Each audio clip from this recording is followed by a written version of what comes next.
साथियों, आज आप लोगों के बीच एक ऐसे समय पर आना हुआ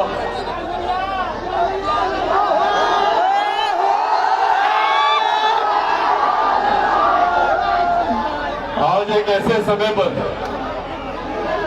आप लोगों के बीच आना हुआ जब आप सब जानते हैं कि देश में आम चुनाव को लेकर सरगर्मियां एकदम बढ़ी हुई हैं। गठबंधन को लेकर कि चिराग पासवान लोक जनशक्ति पार्टी रामविलास किसके साथ गठबंधन करेगी,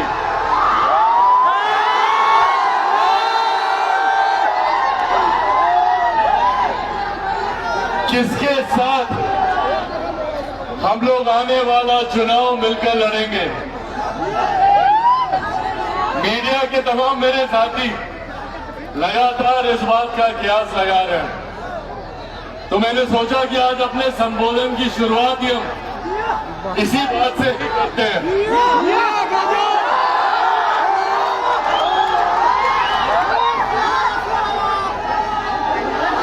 आज तक रही बात गठबंधन की, तो इस बात को मैं स्पष्ट कर दूं कि चिराग पासवान का गठबंधन, चिराग पासवान का तालमेल सिर्फ और सिर्फ बिहार की जनता के साथ है।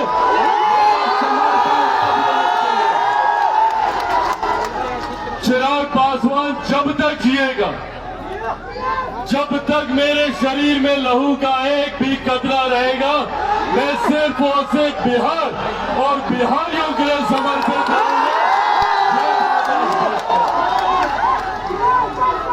चिराग पासवान को कभी न सत्ता का मोह रहा, न सत्ता का लालच रहा है।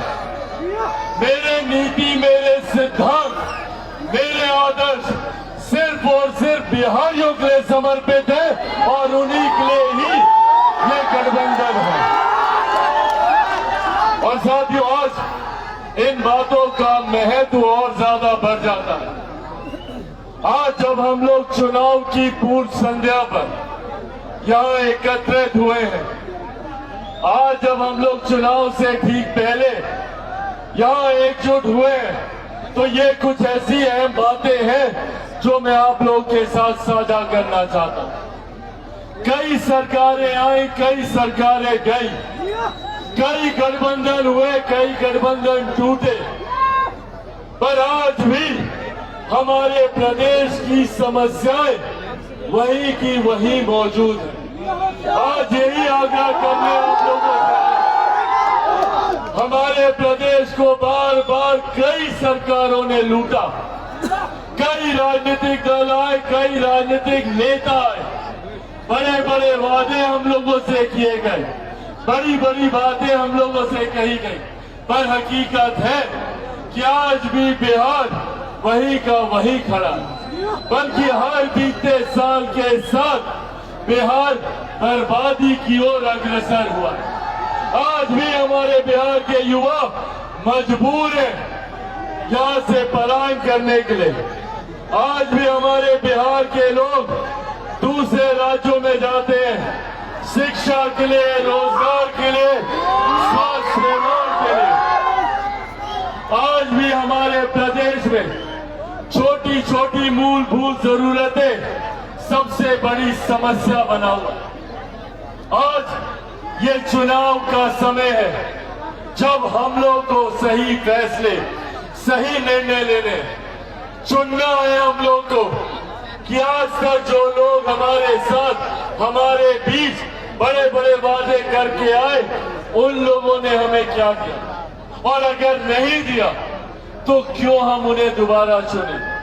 आज हम लोग को उन लोगों का आकलन करना है जिन लोगों ने हमसे हमारा मत तो लिया, हमसे हमारा वोट तो लिया, पर बदले में किए गए वादे हमसे पूरे नहीं किए। आज हम लोगों को ऐसे लोगों को चिन्हित करने की जरूरत है। आज बिहार फर्स्ट और बिहारी फर्स्ट यही लड़ाई लड़ने का काम करें। जात पात धर्म मजहब से उठकर बिहार के 14 करोड़ लोगों को मुख्य धारा के साथ जोड़ने की ये लड़ाई है। आज भी हमारे लोग जो देश में नहीं दुनिया में जाकर बिहार का नाम रोशन करते हैं। आज बिहारी मुझे बता दीजिए भैया कहां पे कमजोर पड़ता है। आज हर क्षेत्र में बिहारी आगे। यहाँ पे मीडिया के हमारे साथी हैं, पूछिए इनके मीडिया हाउसेज में बड़े बड़े पदों पर मौजूद बिहार के लोग हैं। बड़े बड़े बिजनेस हाउसेज में चले जाइए, वहां पे सीईओ सीएफओ वहां पे बिहारी हैं। बड़े बड़े अस्पतालों में चले जाइए, वहां के एचओडी बिहारी हैं। और ये कहने की जरूरत नहीं है कि सबसे ज्यादा IAS IPS ऑफिसर बिहारी देता है। दूसरे राज्यों में चले जाइए, बड़े बड़े उद्यमी आपको बिहारी मिलेंगे।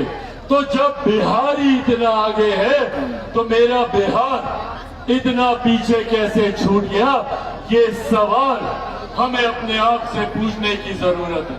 आज देश में दुनिया में लोग लोकतंत्र की दुहाई देते नहीं थकते। भारत विश्व का सबसे बड़ा लोकतंत्र है। बड़े बड़े देश अमेरिका जैसे राज्य गर्व करते हैं कि हम लोग सबसे बड़े सबसे पुराने लोकतंत्र हैं, पर मेरा प्रदेश लोकतंत्र की जननी रहा है। आज इस वैशाली की धरती पर खड़े होकर मुझे गर्व होता है कि अगर देश को और दुनिया को किसी ने लोकतंत्र का मार्ग दिखाया, लोकतंत्र का रास्ता दिखाया, तो वो हमारी वैशाली की धरती है। एक से एक महापुरुषों ने हमारी धरती पर जन्म लिया। एक से एक महापुरुषों ने हमारी धरती पर आके अपने ज्ञान के रास्ते को आगे बढ़ाने का काम किया। जहां एक तरफ गौतम बुद्ध की धरती, भगवान महावीर की धरती, गुरु गोविंद सिंह जी की धरती, मेरी माता सीता की धरती, ये बिहार रहा है। बड़े बड़े जो लोग राजनीति में चाणक्य नीति अपनाने का काम करते हैं, चाणक्य की धरती रहा है। यहाँ पे गणित में शून्य का आविष्कार करने वाले आर्यभट्टा की धरती, ये हमारा प्रदेश है।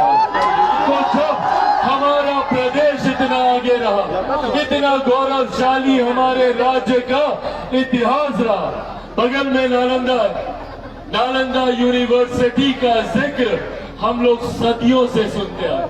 जब देश को क्या दुनिया में भी किसी ने शिक्षा के महत्व को नहीं समझा था, तब से हम लोग नालंदा यूनिवर्सिटी की चर्चा करते हैं। जब अलग अलग देशों के राष्ट्रीय अध्यक्ष आते हैं और मां महिम बृहस्पति उनके स्वागत में भोज देती है, तो उस कार्यक्रम में एक बड़ी तस्वीर नालंदा यूनिवर्सिटी की लगाई जाती है। ये हमारे प्रदेश की पहचान है। पर आज यही प्रदेश विभिन्न प्रकार की समस्याओं से जुड़ा, और ये जिम्मेदारी अब हम सब पर आती है। हमारी पिछली पीढ़ी ने निरंतरता में संघर्ष किया, हमारे बुजुर्गों ने किया। मैंने खुद अपने नेता, अपने पिता आदरणीय रामविलास पासवान जी को देखा कि किस तरीके से उन्होंने अपना पूरा जीवन समर्पित किया कि कैसे हम लोग अपने प्रदेश को विकसित राज्य की श्रेणी में लाकर बराबरी पर खड़ा करें। पर कई तरीकों के मतभेदों की वजह से, कई तरीकों के विभाजनों की वजह से हमारा प्रदेश उस विकास की गति को हासिल नहीं कर पाया। और आज यही आग्रह करने आप लोगों के बीच आए।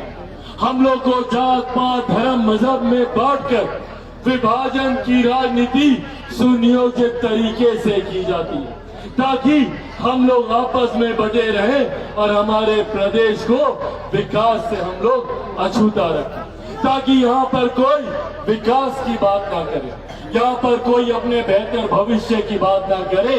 इस तरीके के राजनीतिक षड्यंत्र जानबूझकर हमारे प्रदेश में रचे गए। लगातार हमारे प्रदेशों में विरोधाभास की सरकारें रही, केंद्र में कोई और, राज्य में कोई और, राज्य में जिसकी सरकार, केंद्र में उसके विपरीत विरोधाभास की सरकार।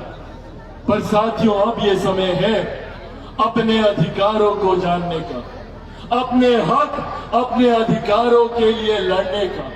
कब तक हम बिहारी दूसरे प्रदेशों में जाकर शिक्षा, रोजगार के लिए दूसरे प्रदेशों का मुंह ताकते रहेंगे? आज जरूरत है अपने ही प्रदेश में बेहतर से बेहतर शैक्षिक संस्थान खुले। यहीं पर हम लोग को उच्च स्तरीय शिक्षा अपने ही प्रदेश में, और अपने प्रदेश में ही नहीं, अपने ही जिले में, अपने ही प्रखंड में, अपने ही गांव में हम लोग को बेहतर से बेहतर शिक्षा व्यवस्था मिले, स्वास्थ्य व्यवस्था मिले। ये लड़ाई